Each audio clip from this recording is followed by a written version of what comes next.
Hi ಎಲ್ಲರಿಗೂ ನಮಸ್ಕಾರ. Welcome back to my channel. ನಾನು ವಿನೋದ. ಇಲ್ಲಿ ಅವರೆಕಾಯಿ ತಂದಿದ್ರು ನಮ್ಮ ಮನೆಯವರು 3 kg ಕೊಟ್ಟು ಕಳಿಸಿದ್ದಾರೆ. ನಮ್ಮ ಮನೆ ಫ್ರೆಂಡು ತಂದು ಕೊಟ್ಟಿದ್ರು. 3 kg ಇದೆ ಇದು. 2 ಕವರ್ಗೆ ಹಾಕಿಸ್ಕೊಂಬಂದಿದ್ದಾರೆ. ಒಂದು ಕವರಲ್ಲಿರೋದು ಸುಲಿದೆ, ಇನ್ನೊಂದು ಕವರಲ್ಲಿರೋದು ಹಂಗೆ ಇದೆ. ಅದನ್ನು ಎತ್ತಿಡ್ತೀನಿ ಇವಾಗ. ನಾಳೆ ಸುಲ್ಕೊತೀನಿ ಫ್ರೀಯಾಗಿದ್ದಾಗ. ಇವತ್ತು ಇಷ್ಟು ಸುಲಿದಿದ್ದೀನಿ. ನಮ್ಮ ಮನೆಯವ್ರು ಬೇರೆ ಎಲ್ಲ ಒಬ್ಬಳೇ ಕೂತ್ಕೊಂಡು ಸುಲಿಯೋದಷ್ಟೊತ್ತಿಗೆ ಬೋರ್ ಆಗೋಯ್ತು ನನಗೆ. ಈ ಅವರೆಕಾಯಿ ಸುಲಿಯೋದು, ಸೊಪ್ಪು ಸೋಸೋದು ಅಂದರೆ ಸಿಕ್ಕಾಪಟ್ಟೆ ಬೋರು ನನಗೆ. ಈ ಥರ ಕೆಲಸಗಳನ್ನೆಲ್ಲ ನಮ್ಮ ಮನೆಯವರು ಇದ್ದಾಗಲೇ ಮಾಡ್ಕೊಳ್ತೀನಿ. ಅವರು ಸ್ವಲ್ಪ ಹೆಲ್ಪ್ ಮಾಡ್ತಾರೆ. ಹಾಗಾಗಿ ಇವಾಗ ಅವರೆಕಾಳೆಲ್ಲ ಸುಲಿದಾಯಿತು. ನಮ್ಮ ಮನೆಯವರು ಅವ್ರ ಫ್ರೆಂಡ್ ಜೊತೆನೇ ಹೋಗಿದ್ದಾರೆ, ಇನ್ನೂ ಬಂದಿಲ್ಲ. ತಂದ್ಕೊಂಡು ಹೋದ್ರು, ಇನ್ನೂ ಬಂದಿಲ್ಲ.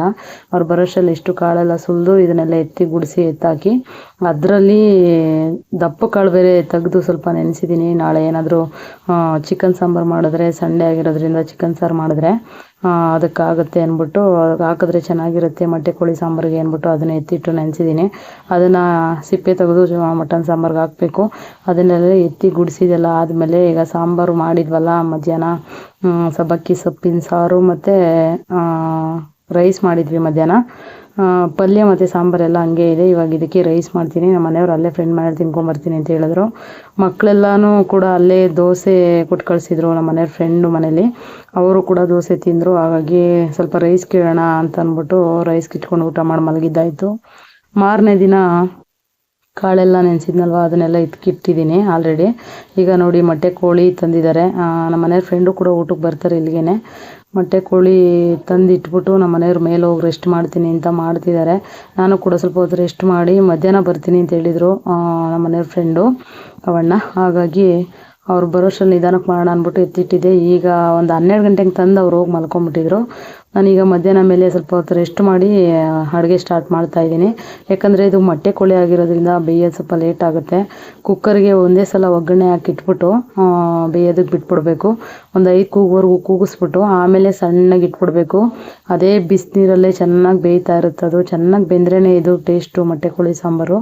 ಹಾಗಾಗಿ ಇದಕ್ಕೆ ಮಸಾಲೆ ಎಲ್ಲ ಜಾಸ್ತಿ ಹಾಕಲ್ಲ ನಾನು. ಈರುಳ್ಳಿ ಸ್ವಲ್ಪ ಕಡಿಮೆನೇ ಹಾಕ್ತೀನಿ, ಬೆಳ್ಳುಳ್ಳಿ ಜಾಸ್ತಿ ಹಾಕ್ತೀನಿ, ಶುಂಠಿ ಬೆಳ್ಳುಳ್ಳಿ 2 ಕೂಡ ಜಾಸ್ತಿ ಹಾಕ್ತೀನಿ, ಸ್ವಲ್ಪ ಖಾರ ಜಾಸ್ತಿ ಹಾಕ್ತೀನಿ. ಇಷ್ಟನ್ನು ಜಾಸ್ತಿ ಹಾಕ್ಕೊಂಡು ಮಾಡಿಕೊಂಡ್ರೆ ಚೆನ್ನಾಗಿರುತ್ತೆ. ಅಂದರೆ ಈ ಮಸಾಲೆ ಐಟಮ್ ಎಲ್ಲ ಸ್ವಲ್ಪ ಜಾಸ್ತಿ ಹಾಕ್ಕೊಂಬಿಟ್ರೆ ತಿನ್ನೋದಕ್ಕಾಗಲ್ಲ. ನಮ್ಮ ಮನೇಲಿ ಈ ಮೊಟ್ಟೆ ಕೋಳಿ ಸಾಂಬಾರು ತಿನ್ನೋದೇ ರೇರು. ಅದರಲ್ಲೂ ಈಗ ಚೆನ್ನಾಗಿದ್ರೆ ತಿಂತಾರೆ. ಒಂದು ಸಲ ಮಾಡಿದೆ ಮೊನ್ನೆನೇ ಯಾವಾಗಲೂ. ಆವಾಗ ಬೆಣ್ಣೆ ಥರ ಇತ್ತು, ಇನ್ನೂ ತಿನ್ನಬೇಕು ಅನ್ಸೋದು. ಆದರೆ ನಾವು ಹೋಟ್ಲಲ್ಲಿ ಊಟ ಮಾಡ್ಕೊಂಬಂದ್ಬಿಟ್ಟಿದ್ವಿ ಅವತ್ತು ಮಟನ್ ಸಾಂಬಾರು ಮತ್ತು ಚಿಕನ್ ಲಾಲಿಪಾಪ್ ಎಲ್ಲ ತಿನ್ಕೊಂಬಂದ್ಬಿಟ್ಟಿದ್ವಿ ಹೋಟ್ಲಲ್ಲಿ. ಎಲ್ಲೋ ಹೋಗಿದ್ವಿ ಕೆಲಸದ ಮೇಲೆ ಅಂದ್ಬಿಟ್ಟು. ಹಾಗಾಗಿ ವಿಡಿಯೋ ಏನು ಮಾಡ್ಕೊಳ್ಲಿಲ್ಲ. ಅವತ್ತು ಮಾಡಿದ್ದೆ ನಾನು. ಸಿಕ್ಕಾಪಟ್ಟೆ ಚೆನ್ನಾಗಿ ಬಂದಿತ್ತು ಮೊಟ್ಟೆ ಕೋಳಿ ಸಾಂಬಾರು. ನಮ್ಮ ಮನೇಲಿ ಮಾಡೋದೇ ಇಲ್ಲ ಮೊಟ್ಟೆ ಕೋಳಿ ಸಾಂಬಾರು. ನಮ್ಮ ಮನೆ ಫ್ರೆಂಡ್ಗೆ ಇದೇ ಇಷ್ಟ. ಹಾಗಾಗಿ ಇದನ್ನೇ ಮಾಡೋಣ ಅಂದ್ಬಿಟ್ಟು ಮಾಡ್ತಾಯಿದ್ದೀನಿ. ಮೊನ್ನೆ ಮಾಡಿದ್ದಾಗ ಚೆನ್ನಾಗಿ ಬಂದಿತ್ತಲ್ವ, ಅದಕ್ಕೆ ಇವತ್ತು ಕೂಡ ಇದನ್ನೇ ಮಾಡ್ತಾಯಿದ್ದೀನಿ. ಈಗ ಒಗ್ಗರಣೆಗೆ ಇಟ್ಕೊಂಡು ಎಣ್ಣೆ ಹಾಕಿ ಸ್ವಲ್ಪ ಈರುಳ್ಳಿ ಮತ್ತು ಅರಿಶಿನ ಹಾಕ್ಕೊಂಡಿದ್ದೀನಿ. ಅದಕ್ಕೆ ಇವಾಗ ಚಿಕನ್ ನೀಟಾಗಿ ತೊಳೆದಿಟ್ಕೊಂಡಿದ್ನಲ್ವ, ಅದನ್ನೂ ಹಾಕಿ ಚೆನ್ನಾಗಿ ಫ್ರೈ ಮಾಡ್ಕೊಳ್ತೀನಿ. ಫ್ರೈ ಮಾಡೋ ಅವಶ್ಯಕತೆ ಏನಿಲ್ಲ. ಒಂದು 2 ನಿಮಿಷ ಫ್ರೈ ಮಾಡ್ಕೊಂಡು ಇಮಿಡಿಯೇಟ್ಲಿ ನೀರು ಮತ್ತು ಉಪ್ಪು ಹಾಕಿ ಕುಕ್ಕರ್ ಕ್ಯಾಪ್ ಕ್ಲೋಸ್ ಮಾಡಿಬಿಡ್ತೀನಿ. ಅಂದರೆ ಒಂದು 5 ವಿಸಿಲ್ ಬರೋವರೆಗೂ ಕ್ಲೋಸ್ ಮಾಡಿಬಿಡ್ತೀನಿ. ಆಮೇಲೆ ಸಣ್ಣಗೆ ಇಟ್ಬಿಡ್ತೀನಿ. ಹಂಗೆ ಮಕ್ಕೊಂಡು ಸ್ವಲ್ಪ ಬಿಸಿ ನೀರಲ್ಲೇ ಚೆನ್ನಾಗಿ ಬೆಂದ್ಕೊಂಡು ನೀರೆಲ್ಲ ಬಿಟ್ಕೊಂಡಿರುತ್ತೆ. ಆವಾಗ ತೆಗೆದು ಮಸಾಲೆ ಹಾಕಿದ್ರೆ ಚೆನ್ನಾಗಿರುತ್ತೆ ಸಾಂಬಾರು. ಈ ಬೇಯ್ದನೆ ಮುಂಚೆನೇ ಮಸಾಲೆ ಹಾಕ್ಬಿಟ್ಟು ಬೇಯಿಸ್ತೀವಿ ಅಂದರೆ ಅದು ಬೇಯಲ್ಲ. ಹಾಗಾಗಿ ಕೆಲವರು ಟೊಮೊಟೊ ಹಾಕ್ತಾರೆ ಇದಕ್ಕೆ. ನಮ್ಮ ಮನೆಯವ್ರನ್ನ ಬಿಟ್ಟಿದ್ದಿದ್ರೆ ಈ ಸಾಂಬಾರು ಮಾಡೋದಕ್ಕೆ ಟೊಮೊಟೊ ಹಾಕಿರೋರು ಟೊಮೊಟೊ ಹಾಕ್ತಾರೆ. ಚಿಕನ್ ಸಾಂಬಾರಿಗೆ ಟೊಮೊಟೊ ಹಾಕ್ಬಾರ್ದು. ಈ ಫ್ರೈ ಏನಾದರೂ ಮಾಡ್ತೀವಲ್ಲ, ಚಾಪ್ಸು ಫ್ರೈ, ಅದಕ್ಕೆ ಮಾತ್ರ ಟೊಮೊಟೊ ಹಾಕಬೇಕು. ಈ ಸಾಂಬಾರುಗಳಿಗೆಲ್ಲ ಟೊಮೊಟೊ ಹಾಕಿದ್ರೆ ಚೆನ್ನಾಗಿರಲ್ಲ. ಹಾಗಾಗಿ ನಮ್ಮ ಮನೇಲಿ ಟೊಮೊಟೊ ಹಾಕಿ ಮಾಡಿಬಿಡ್ತಾರೆ ನಮ್ಮ ಮನೆಯವರು. ಅದಕ್ಕೆ ಅವ್ರು ಬರೋಷ್ಟರಲ್ಲಿ ಸಾಂಬಾರು ಮಾಡಿ ಇಟ್ಬಿಡೋಣ ಅಂದ್ಬಿಟ್ಟು ಮಾಡ್ತಾಯಿದ್ದೀನಿ. ಒಗ್ಗರಣೆ ಹಾಕಿ ಇವಾಗೆಲ್ಲ ಹಾಕ್ಬಿಟ್ಟು ಅದು ನೀಟಾಗಿ ಮಿಕ್ಸ್ ಮಾಡಿಕೊಂಡು ನೀರು ಹಾಕಿ ಉಪ್ಪು ಹಾಕಿ ಬೇಯೋದಕ್ಕೆ ಬಿಟ್ಬಿಡ್ತೀನಿ. ಇವಾಗ ಅದು ಬೇಯೋಷ್ಟರಲ್ಲಿ ಕಡೆಗೆ ಖಾರಕ್ಕೂ ಕೂಡ ರೆಡಿ ಮಾಡ್ಕೊಬೇಕು. ತೆಂಗಿನಕಾಯಿ ಕೂಡ ಇರಲಿಲ್ಲ, ಇರೋದ್ರಲ್ಲೇ ಸ್ವಲ್ಪ ಹಾಕ್ಬಿಟ್ಟು ಮಾಡೋಣ ಅಂದ್ಬಿಟ್ಟು ಮಾಡ್ತಾಯಿದ್ದೀನಿ. ಯಾಕಂದರೆ ನಮ್ಮ ಮನೆಯವ್ರು ಮಲಗಿದ್ದಾರೆ. ಅವರು ನೆನ್ನೆಲ್ಲ ರೆಸ್ಟ್ ಇಲ್ಲ ಅವ್ರಿಗೆ. ಅವ್ರ ಫ್ರೆಂಡದು ಏನೋ ಸಮಸ್ಯೆ ಆಗಿತ್ತು, ಆಕ್ಸಿಡೆಂಟ್ ಆಗಿತ್ತು ಅಂದ್ಬಿಟ್ಟು ಅಲ್ಲಿಗೆ ಹೋಗಿದ್ರು ಅವರು. ಹಾಗಾಗಿ ಅವ್ರಿಗೆ ರೆಸ್ಟ್ ಇಲ್ಲ, ಹೋಗಿ ಮಲಗಿದ್ದಾರೆ. ಅವ್ರನ್ನ ಎಪ್ಸೋದು ಯಾಕೆ ಅಂದ್ಬಿಟ್ಟು ನಾನೇ ರೆಡಿ ಮಾಡ್ಕೊಳ್ತಾ ಇದ್ದೀನಿ. ಈ ಒಂದು ಗಡ್ಡೆ ಈರುಳ್ಳಿ ಮತ್ತು 2 ಗಡ್ಡೆ ಬೆಳ್ಳುಳ್ಳಿ ಹಾಕಿದ್ದೀನಿ. ಚಕ್ಕೆ, ಲವಂಗ, ಗಸಗಸೆ ಕಾಲು ಸ್ಪೂನಷ್ಟು ಹಾಕಿದ್ದೀನಿ. ಮತ್ತು ಒಂದು ಮೆಣಸಿನ್ಕಾಯಿ ಖಾರಕ್ಕೆ ತಕ್ಕಾಗ ಹಾಕ್ಕೊಳ್ಳಿ. ಮತ್ತು ಶುಂಠಿ ಬರುತ್ತಲ್ಲ, ಅದು 1 ಇಂಚ್ ಮೇಲೆ ಹಾಕ್ಕೊಳ್ಳಿ. ಸ್ವಲ್ಪ ಕೊತ್ತಂಬರಿ ಪುದೀನ ಇದ್ದರೆ ಪುದೀನ ಹಾಕ್ಕೊಳ್ಳಿ. ನಮ್ಮ ಮನೇಲಿ ಖಾಲಿ ಆಗಿತ್ತು. ಇಲ್ಲಿ ಮೊಟ್ಟೆ ಮತ್ತು ಮೊಟ್ಟೆ ಸರ ಎಲ್ಲ ಬರುತ್ತಲ್ಲ ಅದನ್ನು ಸಪ್ರೇಟಾಗಿ ತೆಗೆದಿಟ್ಟಿದ್ದೀನಿ. ಕೂಗಿಸ್ಬಿಟ್ರೆ ಎಲ್ಲ ಮೊಸರು ಆಗ್ಬಿಡುತ್ತೆ, ಅದ್ರ ಜೊತೆಗೆ ಸಾರೆಲ್ಲ ಕೆಟ್ಟೋಗುತ್ತೆ ಅಂತ ಈ ಸಪ್ರೇಟಾಗಿ ಇಟ್ಕೊಂಡು ಲಾಸ್ಟಲ್ಲಿ ಮಸಾಲೆ ಹಾಕ್ತೀವಲ್ವ ಆವಾಗ ಹಾಕ್ಕೊಬೇಕು. ಈ ಮೊಟ್ಟೆ ಕೋಳಿ ಸಾಂಬಾರು ಅಂದರೆ ಲಾಸ್ಟಲ್ಲೇ ಹಾಕಬೇಕು, ಮೊಟ್ಟೆ ಎಲ್ಲ ಚೆನ್ನಾಗಿರುತ್ತೆ. ಈಗ ನೋಡಿ ಖಾರಕ್ಕೆಲ್ಲ ರೆಡಿ ಮಾಡ್ಕೊಂಡಿದ್ದೀನಿ ಆಲ್ರೆಡಿ. ಈಗ ರುಬ್ಕೊಳ್ಳೋಣ ಒಂದೊಂದಾಗಿ ಐಟಮ್ ಹಾಕ್ಕೊಂಡು. ಆಮೇಲೆ ಈ ಮಸಾಲೆ ಪೌಡ್ರು ಬರುತ್ತಲ್ಲ, ಅದು ಚಿಕನ್ ಮಸಾಲ, ಗರಂ ಮಸಾಲ, ಫ್ರೈ ಮಸಾಲ ಎಲ್ಲ ಏನೂ ಹಾಕಲ್ಲ ನಾನು ಇದಕ್ಕೆ. ಬರೀ ಧನಿಯಾ ಪುಡಿ ಅಷ್ಟೇ ಹಾಕ್ಕೊಂಡು ಮಾಡ್ಕೊಳ್ತೀನಿ. ಸೂಪರಾಗಿರುತ್ತೆ. ಯಾಕಂದರೆ ಮೊದಲೆಲ್ಲ ಇದೇ ಥರ ಮಾಡ್ತಾಯಿದ್ದಿದ್ದು ನಮ್ಮ ಮನೇಲಿ, ಸಖತ್ತಾಗಿರ್ತಿತ್ತು. ಬಸ್ಸಾರು ಥರ ಮಾಡ್ತಿದ್ರು ನಮ್ಮಮ್ಮ. ಅಂದರೆ ಈ ಸಾಂಬಾರು ಮಾಡಿಬಿಟ್ಟು ಅದು ಚಿಕನ್ ಸಪ್ರೇಟು ಸಾಂಬಾರು ಸಪ್ರೇಟ್ ಮಾಡಿಬಿಟ್ಟು ಚಿಕನ್ಗೆ ಕಡಲೆ ಪೌಡ್ರು ಹಾಕ್ತಾಯಿದ್ರು. ಅಂದರೆ ಪಪ್ಪು ಕಡಲೆ ಬರುತ್ತಲ್ಲ, ಹುರ್ಗಡ್ಲೆ ಪೌಡ್ರು ಹಾಕಿದ್ರೆ ಒಂಥರ ಬಸ್ಸಾರು ಥರ ಮಾಡ್ತಾಯಿದ್ರು. ಸಖತ್ತಾಗಿರ್ತಾಯಿತ್ತು. ಅವಾಗ ಇನ್ನೂ ತಿನ್ನೋಣ ಅನ್ಸೋದು. ಆದರೆ ಆವಾಗ ನಾವು ಜಾಸ್ತಿ ತಿನ್ನೋಕೆ ಆಗ್ತಿರ್ಲಿಲ್ಲ, ಎಷ್ಟು ಬೇಕೋ ಅಷ್ಟೇ ತಿಂತಾಯಿದ್ವಿ. ಹಾಗಾಗಿ ಇವಾಗ ನೋಡಿ ತೆಂಗಿನಕಾಯಿ ಒಂದು ತುರ್ಕೊಳ್ತಾ ಇದ್ದೀನಿ. ಅದೊಂದು ರೆಡಿ ಮಾಡ್ಕೊಂಡಿರಲಿಲ್ಲ, ಅದನ್ನು ರೆಡಿ ಮಾಡ್ಕೊಂಡು ಹಾಕ್ಕೊಂಡು ಇಷ್ಟೂ ಖಾರ ಫಸ್ಟು ಮಿಕ್ಸಿಲಿ ಚೆನ್ನಾಗಿ ನುಣ್ಣಗೆ ಮಾಡ್ಕೊಳ್ಬೇಕು. ನುಣ್ಣಗೆ ಅಂದರೆ ತೀರ ಗಂಧ ಬೇಡ, ಸ್ವಲ್ಪ ತರಿಯಾಗಿದ್ದಂಗೆ ರುಬ್ಕೊಬೇಕು. ಅದು ಚೆನ್ನಾಗಿ ರುಬ್ಬಿದೆಲ್ಲ ಆದಮೇಲೆ ಲಾಸ್ಟಲ್ಲಿ ಬರೀ ಧನಿಯಾ ಪೌಡ್ರು ಬರುತ್ತಲ್ಲ ಅದನ್ನು ಹಾಕಿ ಚೆನ್ನಾಗಿ ರುಬ್ಕೊಬೇಕು. ಅಂದರೆ ಒಂದು 2 ರೌಂಡ್ ಆಡಿಸ್ಕೊಂಡ್ರೆ ಸಾಕು. ಧನಿಯಾ ಪೌಡ್ರು ಆಲ್ರೆಡಿ ನುಣ್ಣಗಿರುತ್ತೆ, ಅದೇನು ಜಾಸ್ತಿ ರುಬ್ಬೋ ಅವಶ್ಯಕತೆ ಏನಿರಲ್ಲ. ಹಾಗಾಗಿ ಅದು ಒಂದು 2 ರೌಂಡ್ ಆಡಿಸ್ಕೊಂಡ್ರೆ ಸಾಕಾಗುತ್ತೆ. ಆಮೇಲೆ ಈ ಚಿಕನ್ ಅಷ್ಟೊತ್ತಿಗೆ ಬೆಂದಿತ್ತು. ನಾನು ನಿಧಾನಕ್ಕೆ ಓಡಾಡಿಕೊಂಡು ಟಿ ವಿ ಹಾಕ್ಕೊಂಡು ಸಾಂಗ್ ಕೇಳಿಕೊಂಡು ಮಾಡೋಷ್ಟರಲ್ಲಿ ನಿಧಾನಕ್ಕೆ ಟೈಮ್ ಆಗಿತ್ತು. ನಿಧಾನಕ್ಕೆ ಮಾಡೋಣ ಅಣ್ಣನ ಕಾಯ್ಕೊಂಡು, ಅಂದರೆ ನಮ್ಮ ಮನೆ ಫ್ರೆಂಡು ಅವರು ಬರ್ತೀನಿ ಅಂತ ಹೇಳಿದರು ಊಟಕ್ಕೆ. ಅವ್ರನ್ನ ಕಾಯ್ಕೊಂಡು ಅವ್ರು ಬರೋದು ಲೇಟ್ ಆದರೆ ಮತ್ತು ಮುದ್ದೆ ಎಲ್ಲ ತಣ್ಣಗಾಗುತ್ತೆ. ಮುದ್ದೆನೂ ಕೂಡ ಮಾಡಬೇಕಾಗಿತ್ತು. ಹಾಗಾಗಿ ತಣ್ಣಗಾಗುತ್ತೆ ಅನ್ನೋದಕ್ಕೋಸ್ಕರ ನಿಧಾನಕ್ಕೆ ಮಾಡ್ತಾಯಿದ್ದೆ. ಅವ್ರು ನೋಡಿದ್ರೆ ನೋಡಿ ಸಾಕಾಯಿತು. ಒಂದು 3 ಗಂಟೆ 4 ಗಂಟೆವರೆಗೂ ಕಾದ್ವಿ, ಬರಲೇ ಇಲ್ಲ ಅವರು. ಆಮೇಲೆ ಮಧ್ಯಾಹ್ನ 2 ಗಂಟೆ ಒಂದು ಸಲ ಫೋನ್ ಮಾಡಿದರು, ಆದರೆ ಬರ್ತೀನಿ, ಆಗಿಲ್ಲ ಅಂದರೆ ಸ್ವಲ್ಪ ಲೇಟ್ ಆಗುತ್ತೆ, ನೀವು ಊಟ ಮಾಡಿ ಅಂತ ಹೇಳಿದರು ನಮ್ಮ ಮನೆ ಫ್ರೆಂಡು. ಹಾಗಾಗಿ ಅವಣ್ಣ ಬರೋಷ್ಟರಲ್ಲಿ ನಾವು ಆಲ್ರೆಡಿ ಮಧ್ಯಾಹ್ನ ಊಟಕ್ಕೆ ಹೊಟ್ಟೆ ಸಿಗ್ತಾಯಿತ್ತಲ್ವ. ಬೆಳಗ್ಗೆ ಸರಿಯಾಗಿ ತಿಂದಿರಲಿಲ್ಲ ನಾನು. ಬೆಳಗ್ಗೆ ಟೈಮ್ ಸರಿಯಾಗಿ ತಿಂಡಿ ತಿನ್ನೋದಕ್ಕಾಗ್ತಾಯಿಲ್ಲ ಯಾಕೋ.